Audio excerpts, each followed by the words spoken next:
반갑습니다. 앞으로 다가오는 미국의 4년 및 테슬라의 4년까지 책임질 수 있는 미국 대선이 하루 앞으로 다가왔습니다. 이번 영상에서는 미 주류 언론에서는 이번 대선을 어떻게 평가하고 있는지, 대표적으로 친민주당 성향을 보여주는 CNN과 친공화당 성향을 보여주는 팍스 뉴스를 통해서 살펴보겠습니다. 미 대선 같은 경우 우리나라의 선거와는 조금의 차이가 있습니다.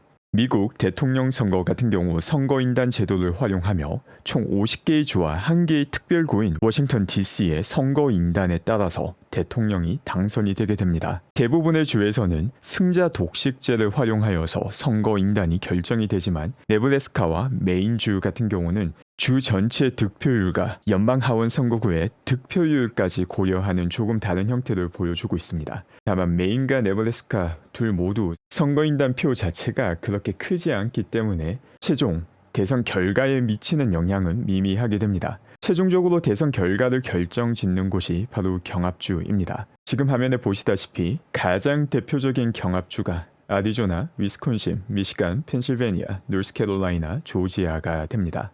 그리고 이 경합주에 따라서 대선 결과가 어떻게 나오는지도 간략히 살펴보겠습니다. 지금 보시는 승리 확률 같은 경우 폴리마켓에서 확인할 수 있는 베팅 비율에 따라서 설정을 하였습니다. 그 결과 총 경합주 7곳 중에 애리조나, 조지아, 네바다, 펜실베니아, 노스캐롤라이나는 트럼프가 선거인단을 가져갈 확률이 높다고 나와 있습니다. 그 밖에 위스콘신과 미시간을 해리스가 가져가게 된다면 총 선거인단이 트럼프가 287표, 해리스가 251표로서 트럼프가 당선되게 됩니다. 그런데 이는 폴리마켓이라는 하나의 온라인 베팅 사이트에서 확인할 수 있는 베팅 비율을 나타내는 것이고, 이게 반드시 현실화될 것이라는 보장은 없습니다. 그리고 이는 모든 여론조사에도 동일하게 적용이 됩니다. 과거 대선을 본다 하더라도 수십 곳의 여론조사 기관이 있지만 이 중 정확하게 결과를 예상한 곳은 몇 곳이 없습니다. 각 여론조사 기관마다 오차의 범위 역시 상당히 컸기 때문에 누가 승리할지 그 뚜껑은 열어봐야 알 수 있다는 걸 볼 수 있습니다. 다만 현재 폴리마켓에서 확인할 수 있는 이 결과가 뒤집히기 위해서는 어떤 경합주에서 어떤 변화가 있어야 되는지는 손쉽게 확인할 수 있습니다. 만약 해리스가 다가오는 대선에 승리하기 위해서는 트럼프로부터 18표의 선거인단 표를 뺏어와야 되는 상황입니다. 그렇기 때문에 만약 펜실베니아를 해리스가 뺏어올 수 있게 된다면 다가오는 대선에서 승리를 할 수 있게 됩니다.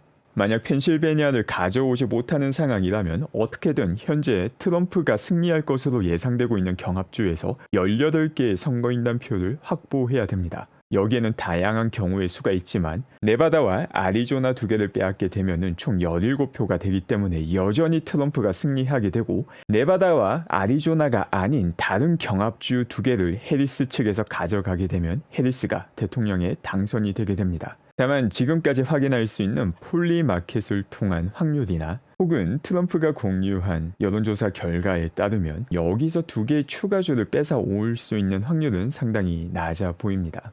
이 경합주를 누가 들고 가느냐에 따라서 그 승자가 결정이 되게 되는 것이고, 현재로서는 미시간과 위스콘신을 민주당이 가져간다라고 하면은 공화당 트럼프가 선거인단 287표를 확보하며 내일 대선에서 승리할 가능성이 높아 보입니다. 다만 내일 대선과 관련해서 그 결과가 언제 나올지는 명확하지가 않습니다. 이는 CNN과 팍스 뉴스 모두 입을 모아서 이야기를 하는 내용인데, 먼저 CNN 뉴스에서 왜 이번 대선 결과 발표가 지연될 수 있는지를 설명하는 영상을 보겠습니다. 도널드 트럼프가 이 정도 득표율로 합법적으로 승리할 가능성은 매우 높습니다. 그러나 개표가 완료되지 않는 이유는 여러 가지가 있는데, 주로 주요 주인 미시간주, 노스캐롤라이나주, 애리조나주의 법 때문입니다.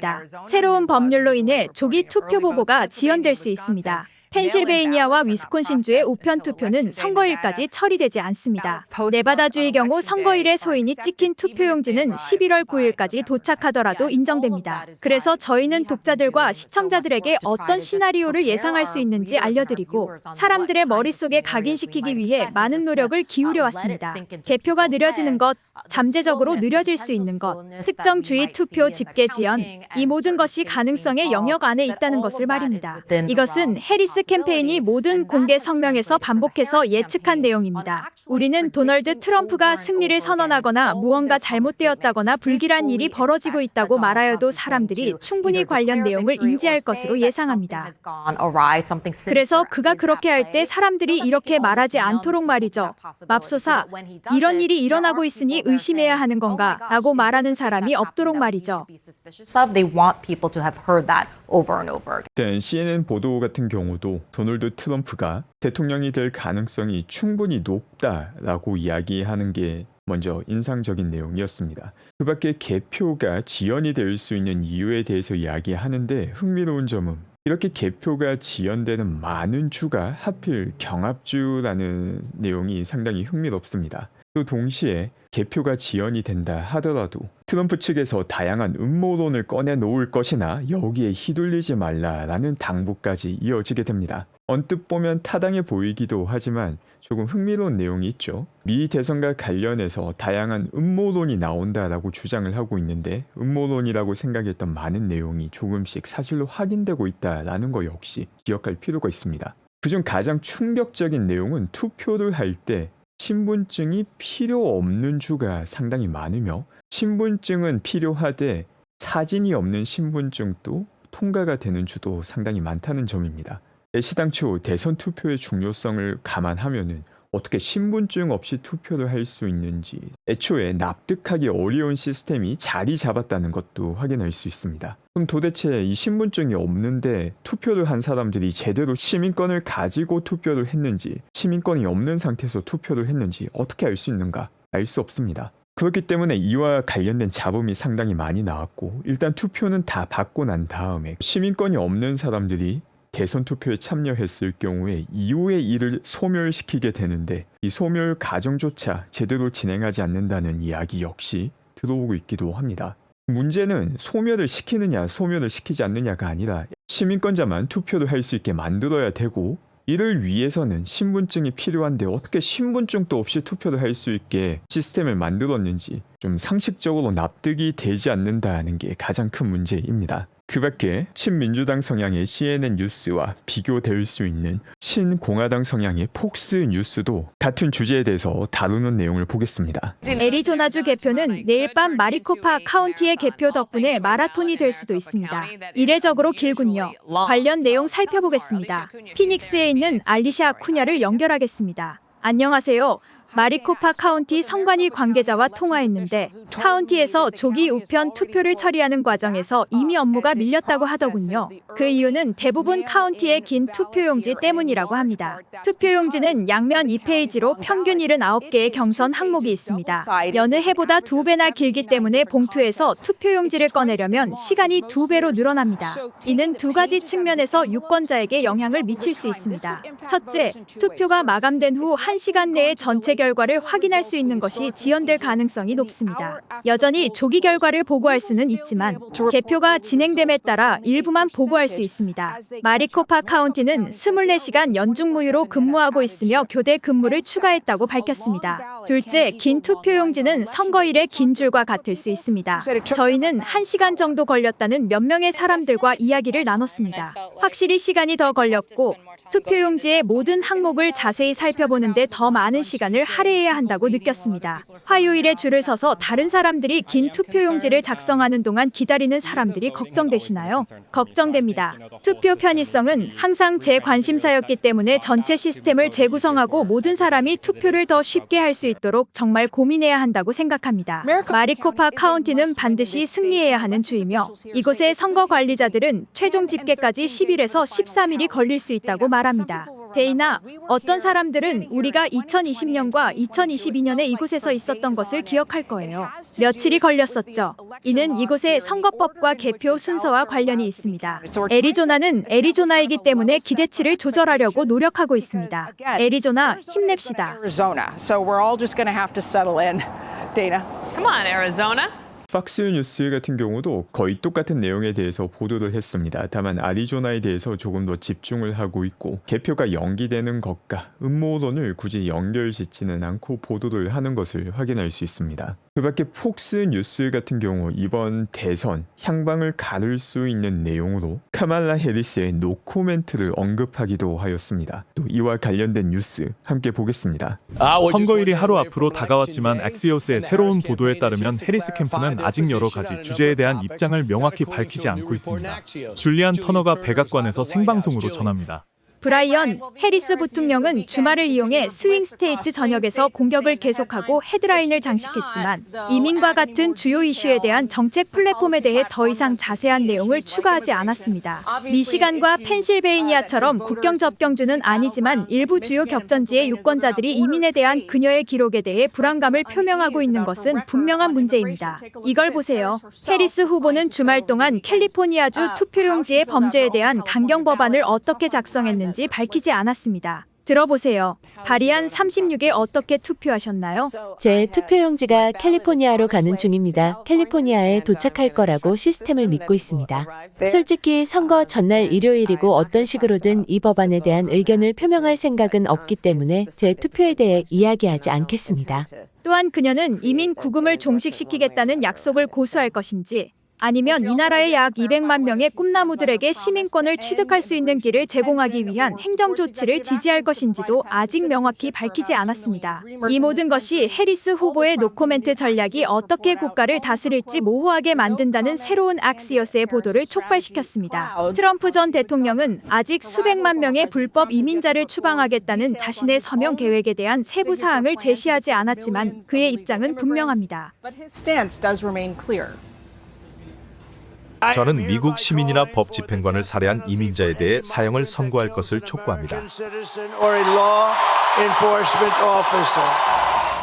아주 흥미로운 내용을 다루고 있습니다. 어떻게 선거를 단 하루 남기고 있는데 주요 정책에 대한 입장을 밝히지 않는다.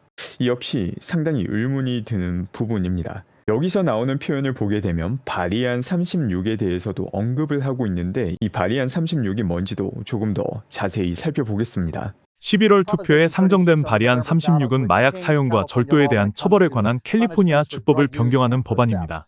현행법상 $950 이하만 훔친다면 경범죄에 해당합니다. 일종의 벌금형에 해당합니다.